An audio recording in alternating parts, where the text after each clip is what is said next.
Okay, I'm going to try and try and get this on video if I can. The trick is to adjust the pinch roller so that the tape over the guide is smooth, but it's hard. This camera, as good as it is, won't focus that close, just will not. Right, I'm trying to get this so that you can see it in action. So, here we go.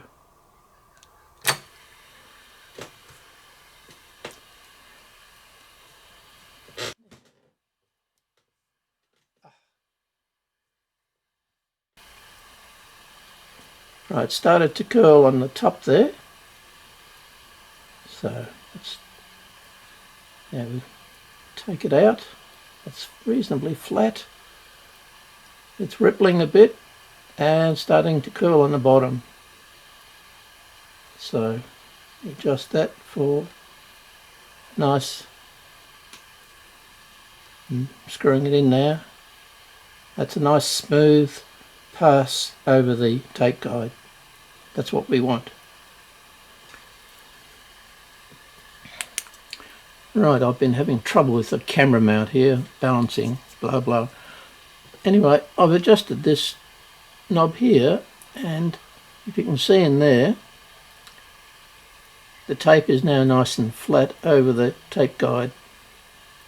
Prior, I was getting a bit of buckling on the top or buckling on the bottom, and you adjust that to have it nice, equally flow over the guide. There we go. That's about right.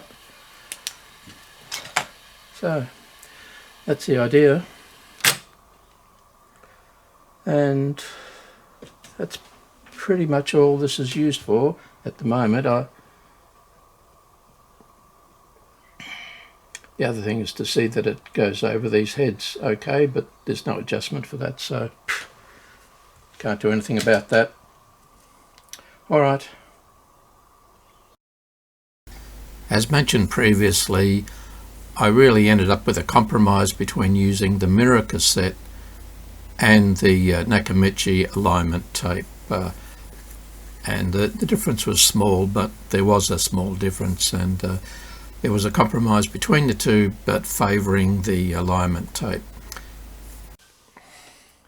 Yeah, it's okay. There's a strange sort of crosstalk or something that's occurring. Nothing I can do anything more about, I believe, and it could be a circuitry issue somewhere, but it really only manifests itself on this little bit of music. The frequency response, as far as I can tell, on record and playback, it's really good. Well, within, a couple of dB. So that's about it, I think. We shall pack it up, I think, and I'll soak test it again, third time lucky, in my music room for a little while. But after that, I think that's that. No more to be done to this. So it's been an adventure. It's been more of a learning curve than anything, just real learning curve.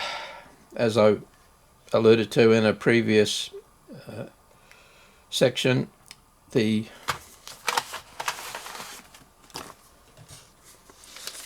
calibration procedure has some really bad errors in it. It's mostly okay and you mostly follow it, but I mean, I followed it quite religiously and ended up with a good result, but not perfect. And in the end, I still had to play with the record and output levels to my satisfaction.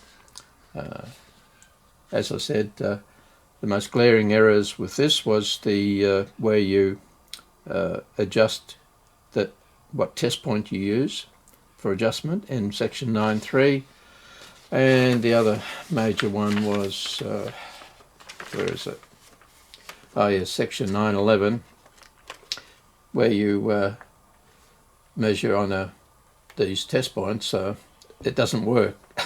It just won't work. It's a fixed level, and what you're changing doesn't affect it. If you look at the circuit, you'll see why. So, but if you measure at the output, or even a later test point before the line output, it works out. So it's a matter of just looking at the schematic and realizing what they were trying to say. That's about it. I have seen on YouTube somewhere, or on a website, that might have been a forum, I think, where somebody said that the CT F950 was one of the most difficult to align, and that it's not for newcomers. Well, I can sort of understand why. It's part of what they were saying was that it wasn't designed for metal tape, and it doesn't have separate controls for each of the types. It does to a certain extent, but yeah, I can see what they're getting at, and but you get what you pay for, and this was adequate at the time, I imagine, and people were very happy with its performance in the day, and even to today I'm pretty happy with its performance. It works quite well. It only makes me a little bit scared of when I get to start calibrating some of my Nakamichis. How difficult are they going to be? I wonder. Hopefully not the end of the world. Right, something I forgot to do was put a bit of muck on that adjustment for the tape guide. I had a tape chewing up, yeah, this one here, and I thought it might have been out. Anyway, I put the mirror cassette back in. No, it was all right, but I don't know if you can see it in the light here. I'll just move it around a little bit. You might see it, but there's curling on the edges. So this particular tape, even though it's an SAX, it's not very happy. It's a second-hand one I bought. I bought a whole lot of SAs and SAXs second-hand, and I think even second-hand, I think it's a good buy. They're a good tape. This one obviously went through some mischief in an earlier episode in its life, and I'll just be careful what I use it for, and I might actually try a little bit of audio now and just see what it's like, and whether or not it's suitable for music. All right, I think that's once again that's about it. I'll pack it up, stick it in my music room, and just soak test it for just a few more days. Then I will hopefully, definitely, pack it up for the last time. It's certainly been a learning experience, no doubt about it. I have a 1000 ZXL on my plate at the moment as well. I'm hoping that is nowhere near the trouble that this is. We shall see. It does have a lot of things to check and adjust on it, so hopefully I won't have to touch them. Or if I do, I'll take a hell of a long time to do it. So it could be a very, very long calibration. This one took, well, at least 2 days to go through the calibration procedure with all the levels and sine waves and meters, etc., trying to do the right thing.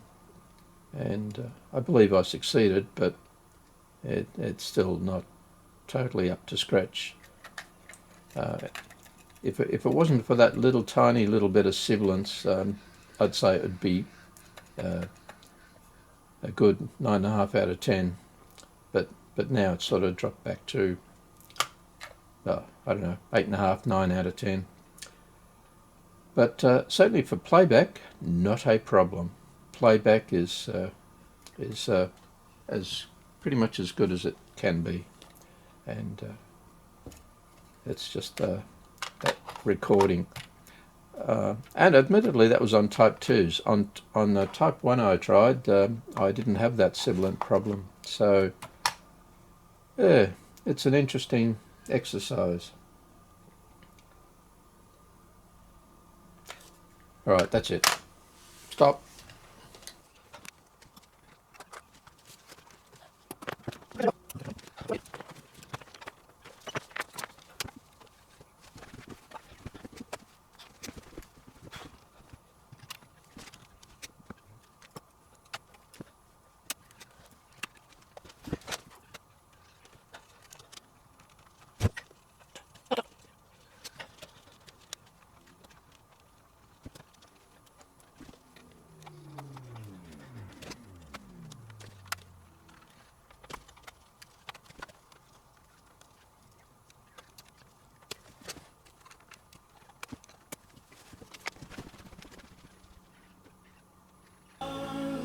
Well, here we have the ubiquitous shot of it playing.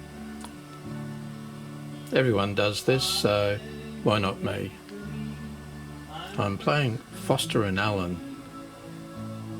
Hopefully that's YouTube friendly.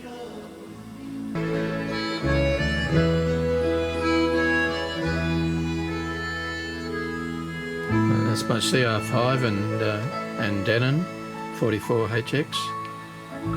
They work fine. There's my ZX7. So here's the Pioneer finally done. Sounds pretty good. It's a lesson too late for the learning. Made of sin, made of